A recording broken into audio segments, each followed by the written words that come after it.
For me, the dividing line is often between what the information is meant to do versus the use of this information for persuasion. That dividing line is an interesting place to place our scientists and our journalists in between, in the sense of how hype gets generated.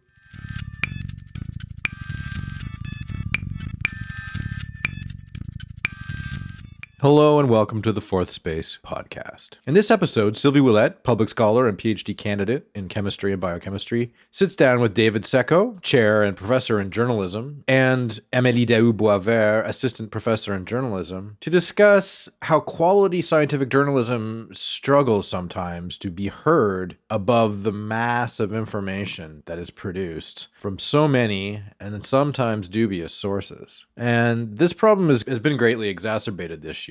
And the question is, are competent scientific journalists being diluted by social media? And if so, how do we remedy that? How do we ensure that scientific discoveries and breakthroughs are not over-pushed or hyped just for the sake of sensationalism, especially when those findings are preliminary? Thank you for listening. We would like to begin by acknowledging that Fourth Space and Concordia University are located on unceded Indigenous lands. The Kayunkahaga Nation is recognized as custodians of the lands and waters on which we gather, and Tchagé, Montreal, is historically known as a gathering place for many First Nations. We respect the continued connections with the past, the present, and the future in our ongoing relationships with Indigenous and other peoples within the Montreal community. So welcome to this quite exciting webinar with Dr. Secko and Sylvie Ouellette. Last time I checked, every day there's over 300 new peer-reviewed articles published and available on PubMed about COVID-19 and the coronavirus. So there's no way the press can keep up with all this research. As a matter of fact, probably scientists themselves can keep up with the research. And another interesting phenomenon we've seen with the pandemic is scientists taking over Twitter. So we've seen scientists kind of take their place in the public space because science is going so fast, and some of them wanted the public conversation to go the right way and maybe counter misinformation and disinformation, even though they were so busy actually dealing with the pandemic, which leads us to our theme today, bridging science journalism and science. It's a very large issue. We will only touch the surface today. There's such a massive influx of information stemming from all sources. It's quite difficult for the public to know what sources should we trust, who should we believe, and how science works, actually. So maybe to break the ice, I would ask Sylvie and David, what are their recommended trustworthy sources nowadays? For me, I'm an unconditional fan of the BBC. I find that they are very upfront about what's going on, but they always maintain that reserve. They never state anything with complete authority. They use a lot of disclaimers, and they're always very careful in their wording. But then it trickles down. It trickles down to the broadsheets and the main networks. But there's also a lot of distortion, the tabloid, the sensationalism that comes into play. And the problem we see more and more is a whole influx of Joe Nobodies who claim to know it all and who have Twitter and YouTube, and they scream so loud that they tend to drown out the more competent press, I fear. I only trust my wife, basically. And that's the good answer, Dave. In that kind of a way. But I'm actually I love the mishmash. I'll be perfectly honest, right? Like you have to be critical, you have to think through. But I'm happy to be reading like Andre Picard and Aaron Derfel and some of the legacy media that's out there. So I understand that certain journalists that you trust, like you trust Andre Picard, and there are trustworthy journalists in your eyes. I think there's a little bit of each, but what I will say, and that trust only goes so far, even with them. Like I'll even bug Andre at times and be like, "You sure?" And he's very good at saying he is a collector of things, and he's not trying to go that way. But what I'll say is that it's a hard one, right? Because I'm willing to be surprised and willing to take a chance on new and different information. But I have to consistently remind myself about, okay, who is this person? What are they trying to do? Do I even know if they're a person? You do find yourself going back to the places sooner or later that you've always trusted and giving the information that seems of value to the questions you have. So for me, even though I'll go virtually anywhere, I do find myself going back to those particular journalists at times. Yeah. Of course. With that in mind, Sylvie wanted to tackle a particular example. It's just an example. There's so many other examples we could have taken today, but this one is interesting because it's a Quebec example. On January 22nd, it was a Friday slow in the newsroom, difficult to reach people for a reaction. The Montreal Art Institute released its preliminary result in a press release of its Corona study, repurposing the drug colchicine as a possible treatment for COVID-19. But on January, the result had yet to be published and peer-reviewed at the time, and only the press release was available with limited data. And over the following days, news media around the world relayed the result in multiple languages, stating the main conclusion of the press release, that the drug reduced hospitalization and death with a certain hype, we should say. In the days and weeks that followed, however, the publication of the preprint happened on January 27 on medRxiv, and there was closer scrutiny on Twitter and other platforms. And it was decided by Health Canada later on that the evidence was not compelling enough to recommend the treatment outside of a clinical study. And to this day, the study is still awaiting publication in a peer-reviewed journal, so it hasn't been accepted anywhere, and we have no news about it. So what went wrong, or who jumped the gun, or was it right to relay this news while it wasn't published in a peer-reviewed journal? This was a good example for me, but this is not a judgment on the quality of the research. It's not about the study itself. It's just a way to illustrate how events unfolded. First of all, like you just said, the press release came out on a Friday. I saw it on the Saturday, but I understood it was out on the Friday, which right then and there created a bit of a hurdle to get interviews and stuff. And it was not peer reviewed. I think everybody has to share some of the blame in this story, in that as a researcher, to release these results and claim that you had obtained something worthy of making colchicine available for treatment, to me was premature. And then, of course, the whole machinery behind the media relations at the Heart Institute perhaps also jumped the gun a bit too quickly. And of course, given the circumstances at the time, we are in the middle of a worldwide pandemic, and everybody's looking for hope. Everybody wants to be done with this. It just took off from there in the space of 3 or 4 days until we saw that it hasn't been peer reviewed. The numbers haven't been crunched by an independent source, so it died. And I don't think that colchicine will ever be part of the pharmacopoeia for COVID. But for a span of about 3 or 4 days, suddenly the world was so relieved, hey, we have something, but that's quite sad. Who's to say that the review might prove favorable in the end? But at this point, I think it's doubtful. But yeah, so on all fronts, the researchers, the media relations at Heart Institute, and the journalists just took it and ran with it, perhaps prematurely. Obviously, there's a context of wanting to know about new drugs, wanting to know about this study and playing in there.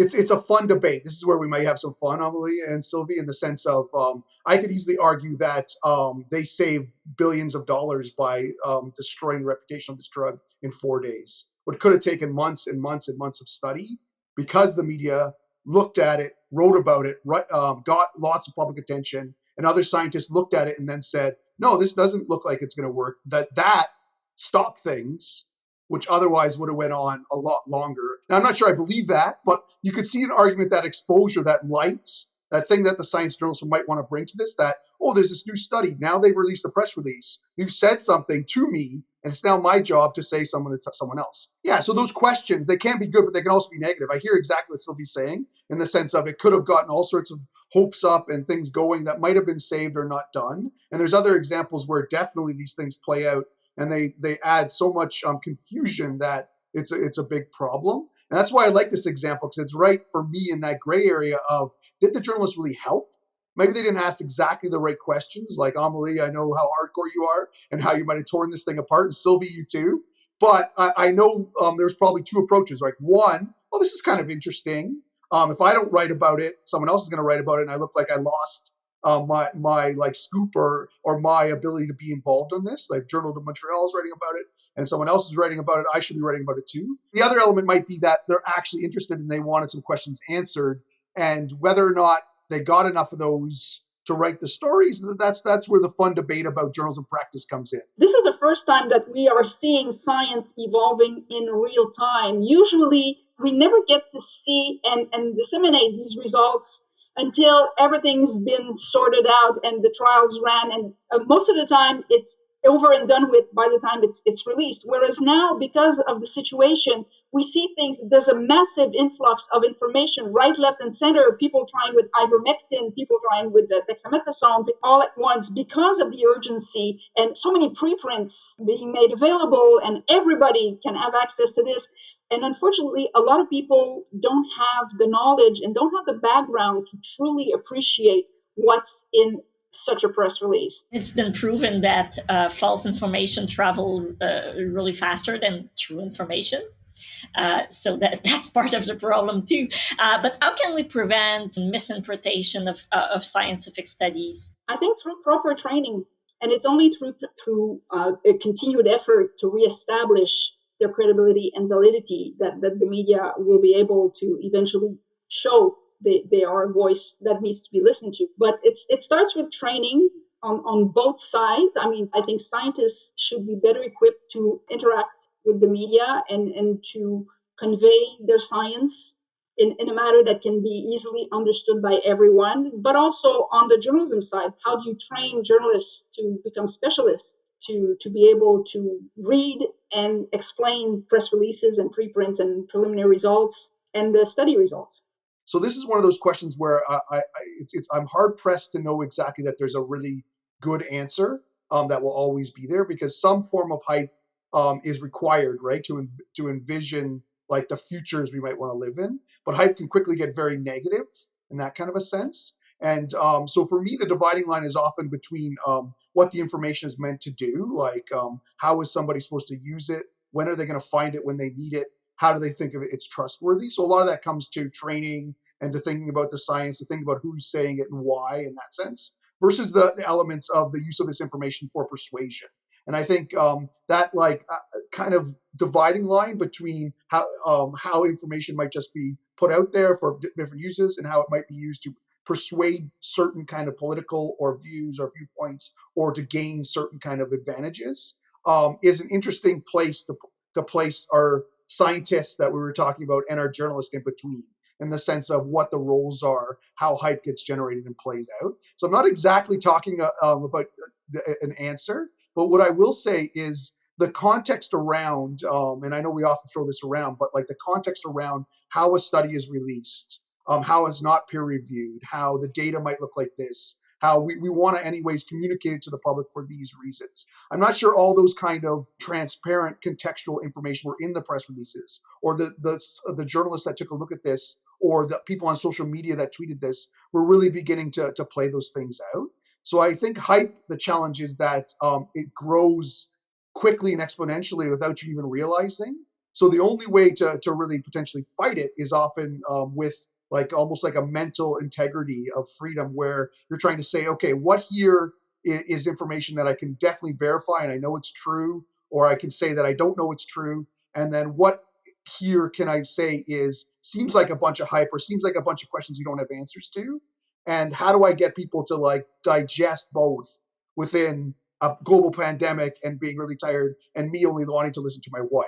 Yeah, and we've seen other kind of hype on the other side with the AstraZeneca vaccine, for example. One case of a rare blood clot making the front page. At the very least, journalists should be trained on how to read a scientific publication. Whenever you see something about, a promising drug to cure cancer, well, first of all, what is this? Who funded this? What's the size of the cohort? Was it prospective or retrospective? What all the details in there, the data analysis. It doesn't take a PhD, but it takes a strong scientific background to be able to read such a paper. And a problem I often see is sometimes it's the same journalists covering health and covering physics. And recently, somebody on the Radio Canada was explaining how the vaccines work, and then a couple of days later, he was analyzing the landing on Mars of the Perseverance rover. And I'm thinking, how can somebody? I think the media should have their go-to people for the various fields of science and make sure that they are kept abreast of the developments and have the basic knowledge for the science they're going to be covering. Thank you, Sylvie. This is a very interesting answer. I'd be curious, Dave, what do you think? Can a science journalist cover science as a whole, or can a non-science journalist cover a very tricky health question, or can we do it all, or do a journalist need to be overly specialized in health or astronomy or physics to cover such topics? So I think all is possible, and that's one of the things I love about journalism is that there's no one career path. But I'll say that if we had none in each of the categories you're talking about, Amélie, like we had no specialists and all generalists, I would start to get worried. If we had all specialists and no generalists, I would start to get worried. If we had no Sylvies, who could be right in the middle, specialist on some things, generalist on other things, I would start to get worried. So I like a media space, even though it could get really clouded, and some people are very good at screaming loudly about misinformation. But I like a media space where there's a lot of different diversity, but we can find, to exactly that first question, the person who is the specialist in this moment and is talking about this thing in the most coherent, articulate way, and that we can help amplify their message when it needs to be amplified and not amplify some of the others, but that we still have, because sometimes a generalist will ask a question that, even though I think I know a lot about something, I'm just like, wow, I never would have thought that way because I just was not approaching it there. I was way down in the trenches, and I was down there like not even thinking about like how this community would think about it or something. So I think we need some balance. And on the other side, how can we better equip scientists themselves in how to handle the public communication of their results? How can we equip scientists because they have their share of the responsibility here? Well, that's often down to the institution with which they're working. There has to be some kind of intermediate press relations or media relations to help them along. You cannot just rely on scientists to disseminate their own results to the general public. There has to be a machine behind them to support them. And there again, we need individuals who are well trained. But at the same time, institutions, because of the nature of research, you want to be out there. You want your name to come out because eventually you'll want funding. So the better reputation you have with regards to putting out results, the more likely you are to receive funding further down the line. So, and again, this is something that we see all the time. The big names putting out a lot of research and then getting the big funds. So it's a bit of a vicious circle in that sense.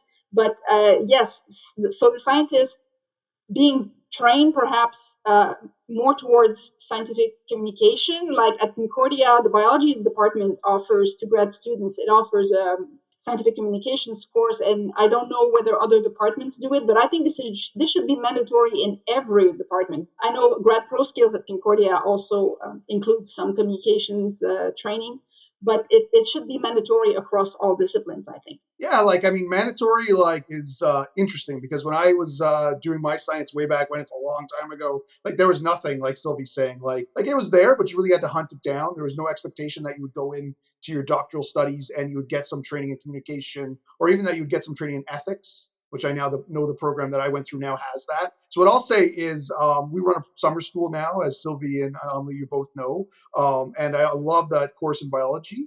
That's related to bringing science students in and exposing them to some of these issues, getting some training in digital media, getting some training in social media, giving it a try in that sense, also creating some narratives and some storytelling. But what part of the thing that I see as one of the most valuable that often comes out of that is to put them right into the scenario we talked about. They're the journalist who's covering the study that has the press release.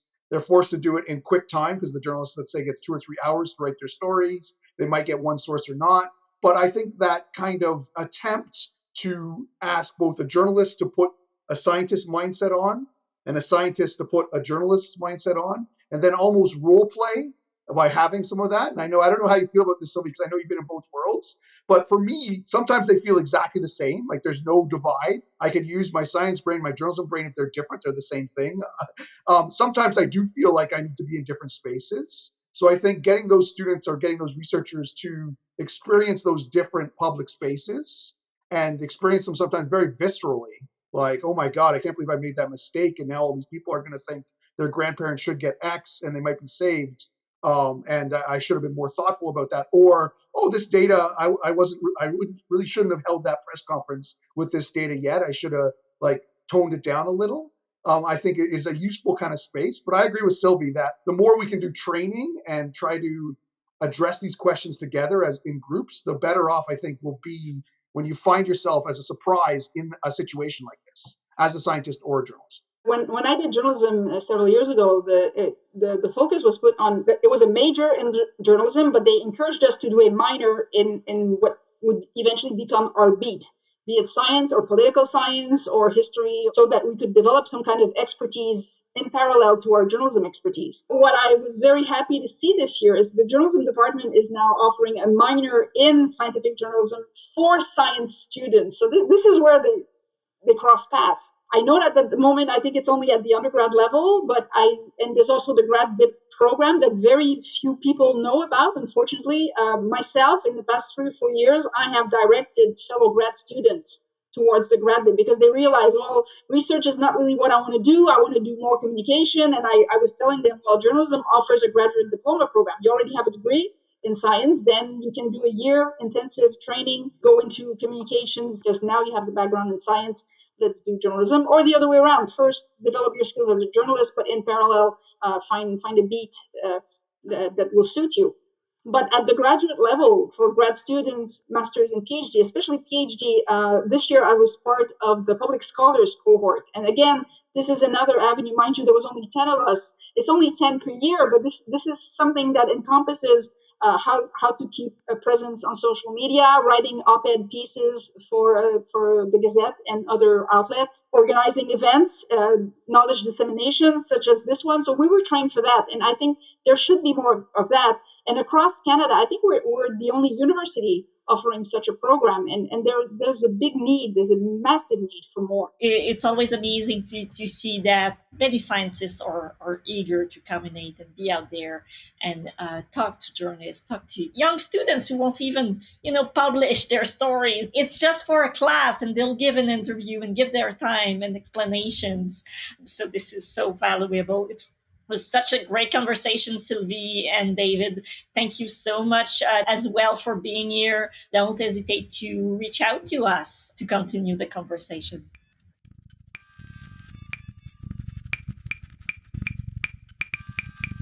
Thank you for listening to the Fourth Space podcast. You can follow us on Facebook, Instagram, Twitter at CU Fourth Space, and wherever else you find your podcasts. The podcast is hosted by me, Douglas Moffat, and produced by Anna Voklovec. Editing by Chloe Lalonde and Mackay Hallgrove. Social media and web support by Kari Balmstead. Our theme music is courtesy of Supercontinent. Thanks for listening.